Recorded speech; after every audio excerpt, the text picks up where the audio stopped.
Ndugu zangu, unaweza kunisaidia? Nisaidie, mimi hapa ndipo nateseka.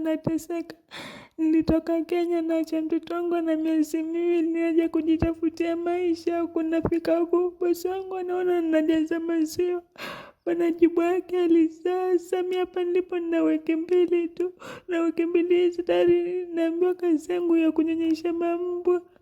Jamani, nisaidieni, nanyonyesha mambwa mimi binadamu jamani.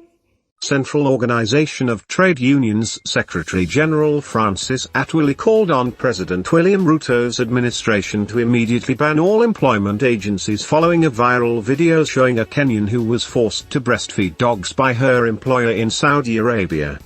In a press briefing at his Kajiado home on Sunday, October 9th, the Qatar boss noted that the lady had left her home, her husband and her 2-month-old baby in search of greener pastures.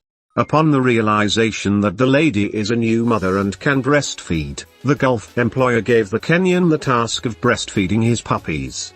The Qatar boss added that such vile acts painted a bad image of Kenyans who are in search of decent jobs in the Gulf countries. Further, Atwoli sounded a warning to all Kenyans seeking opportunities in the Gulf to be vigilant and not fall prey to every scheme. The viral video captured the horrific situation that faces many Kenyans who are currently working in the Gulf countries. A section of the workers have managed to share their grievances and subsequently they were rescued, such as 24-year-old student Diana Chepkamoy's case. However, other cases are still pending, with many Kenyans hoping that the government will intervene in their plight, as others lose their lives in the Middle East. I have received a very disturbing video from one of our members, and I don't know how he got it, about our own Kenyan girl who is being mistreated in Saudi Arabia. This girl went outside Kenya looking for green pastures, but unfortunately he landed up in Saudi Arabia or somewhere in the Gulf, where she's now breastfeeding dogs. She left her children and her husband in Kenya after 2 months of giving birth, and then when they realized that she can breastfeed, the employer, instead of giving her a proper job, he gave this girl a job of breastfeeding his puppies in that particular area. This is what I've been saying, that this is indirect slavery.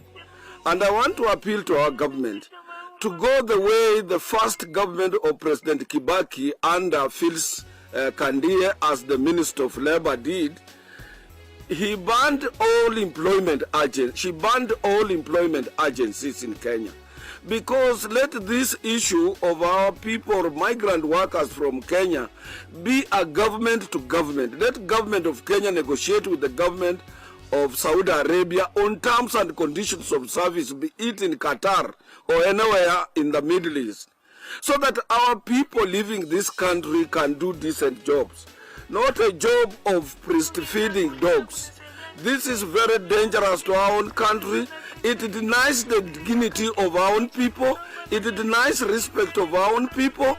It denies us our own citizenship as Kenyans who are from a free and independent country, a country that practices democracy, a country that can attract both direct and indirect investment and create employment for our own people.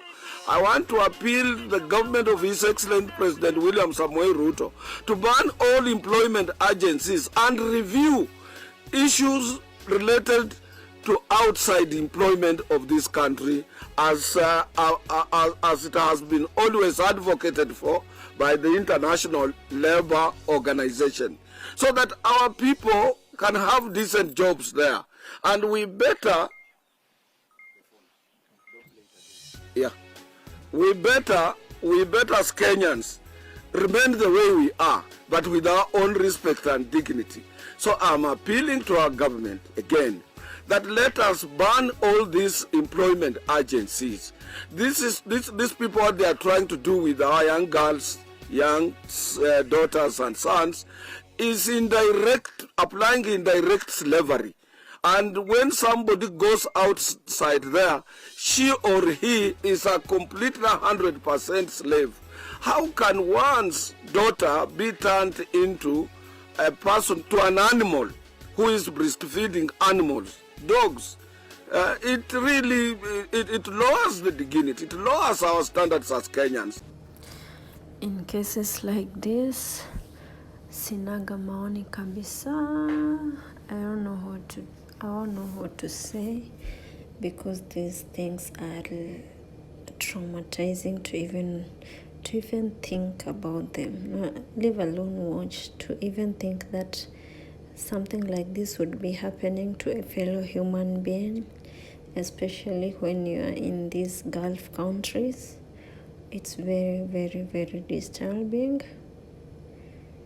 It's our prayer that something will be done. Like, I don't know. Sina maoni kabisa. Well, this is a song that we've sung, that has been sung for a long, long time. I don't know. What do you think, guys? Comment down below. What do you think?